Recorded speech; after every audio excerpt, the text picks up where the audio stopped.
I'm receiving an awful lot of information about Colleen Thomas since I've posted this video where I kind of recognize what's going on in her life. And her daughter had died. And it sounds like her daughter died because she was over medicated. And Colleen Thomas is a nurse and should have seen that. And that's probably the demons that are within her, is she's, subconsciously blaming herself and not able to face that. That would be a really, really painful thing. That would make you lose it completely. And I'm also getting information that um, she had behaviors before her daughter died that was basically creating hell for everybody that she worked with. And I guess she probably lost her form of income, can't work in that profession anymore. And so now, she does need to pay her bills. Every one of us need to pay our bills, and every one of us will do anything to earn that almighty back, because we do need to feed ourselves. It's how we earn our living that's in question.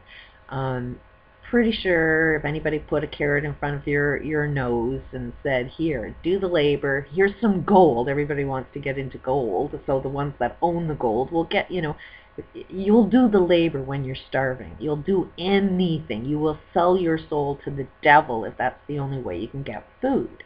So to judge what Colleen's doing, it's like, which person on the planet isn't going to do the same thing she's doing? She's just extreme. And it's an extreme example of ourselves, and we can't see it yet. And I'm seeing the family dynamics there is creating, this extreme, and they don't notice it. Colleen's DNA is creating who Colleen is. So who's responsible for her behaviors is like, where did she get her DNA from, if not from her parents? So there's some genetics going on there that I'm sure family members don't want to face, because we don't like it when we create a problem and that problem has a karma effect and comes back on your life. And that's probably why it's going to be a little painful for family members to hear what it is that I've got to say. But I am hearing that they want to commit her, and that's like, yeah, it's, commit the end result of your own friggin' actions. It's easier to commit Colleen, but will the whole family be willing to commit themselves? Because they created the monster. And again, that is really, really painful. I had to look at that myself. I come from a genetic background that has a long, long history of abuse.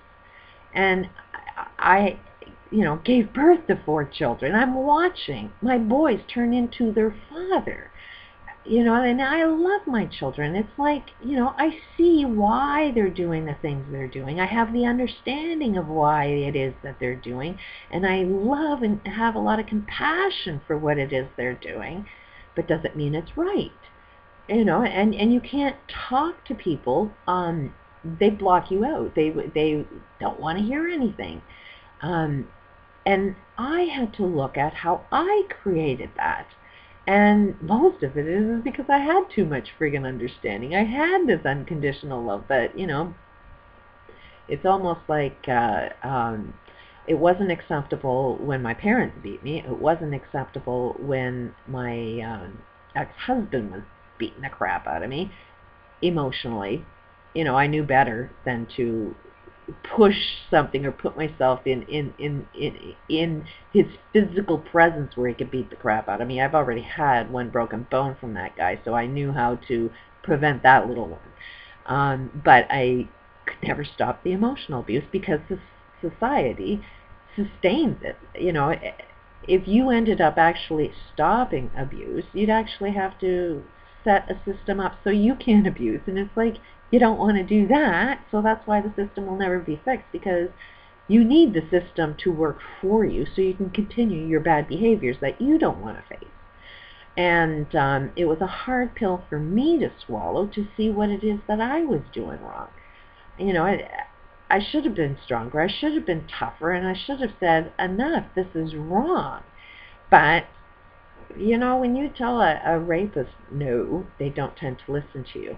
When you tell your children that's wrong behavior, they don't tend to listen to you. So it's one of the reasons I put this channel up. I state from the beginning, clearly I need to improve on my communication skills, because clearly the way I say no, people don't tend to listen to it. So I take responsibility for, okay, I didn't know how to say no effectively. I know I attracted every one of the experiences I've had. And I truly believe at the end of the day, I attracted all of this so that I could gain some understanding of it and maybe take a completely different direction. And I even find my own insanity is, I don't want to talk or reveal the insanity going on with, my family. It's like, we won't talk about all of that. Let's just hide that one under the rug. And that's what I do. I'm an enabler.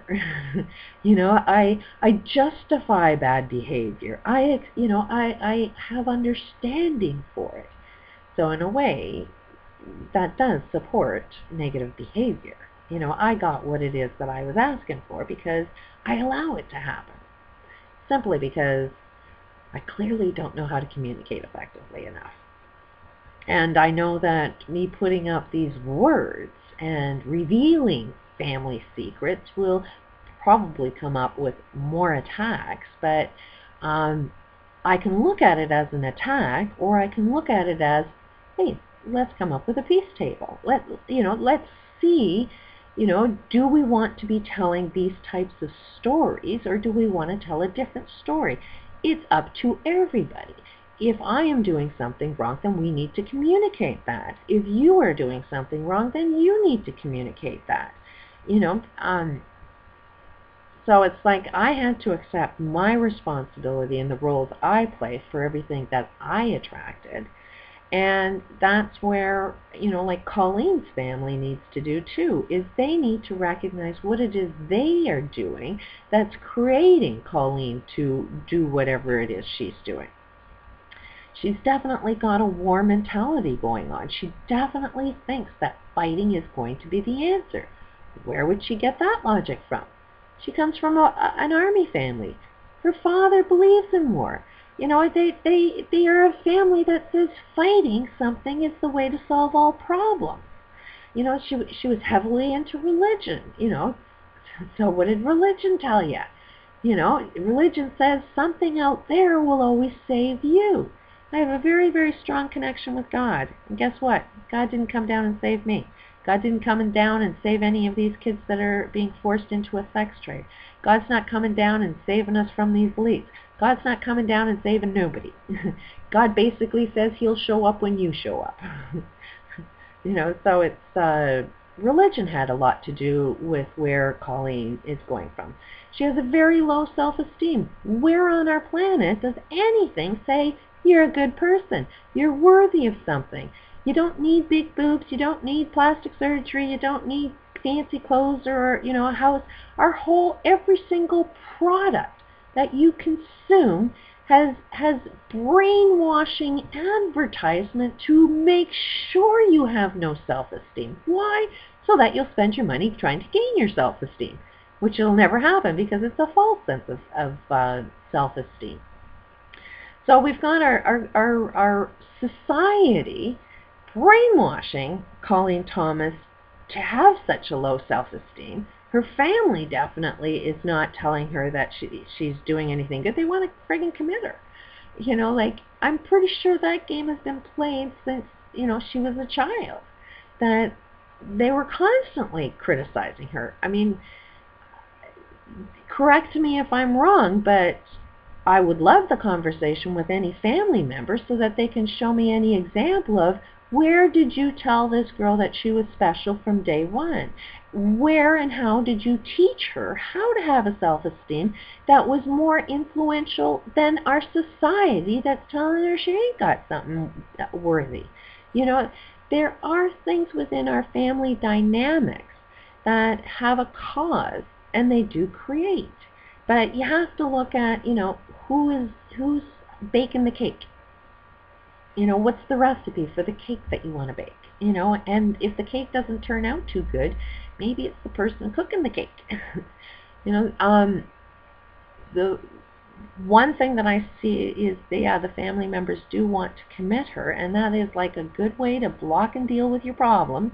Nothing will get solved. You just ended up, caging away the end result of your own actions, so you don't have to be responsible or accountable. But let me make this one suggestion.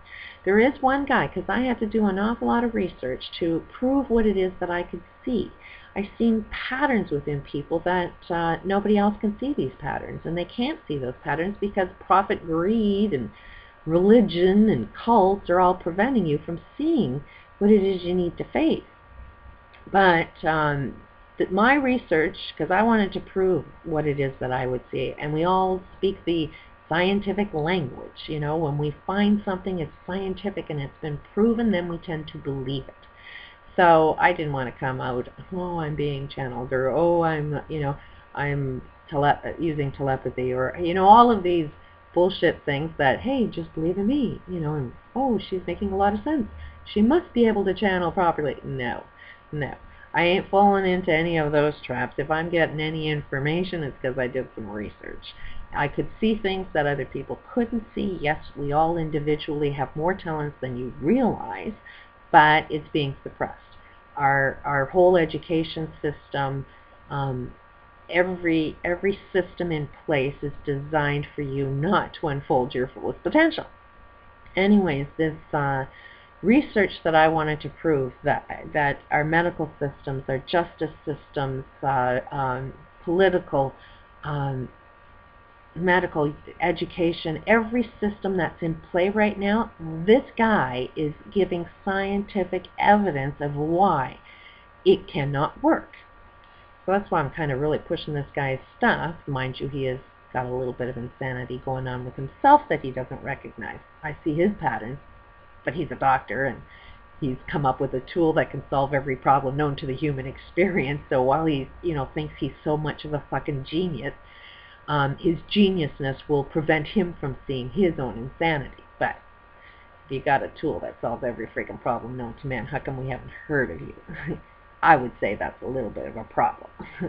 And you can blame the universe for that problem, but that is the unknown problem. What good is a tool to solve every problem known to the human experience if you can't identify the unknown problem? So that's just one little flaw that I see with his work. Mind you, this would be the guy that can heal Colleen, but he heals Colleen by looking at the bakers of the cake. And all members of that have to be healed if they want to heal her.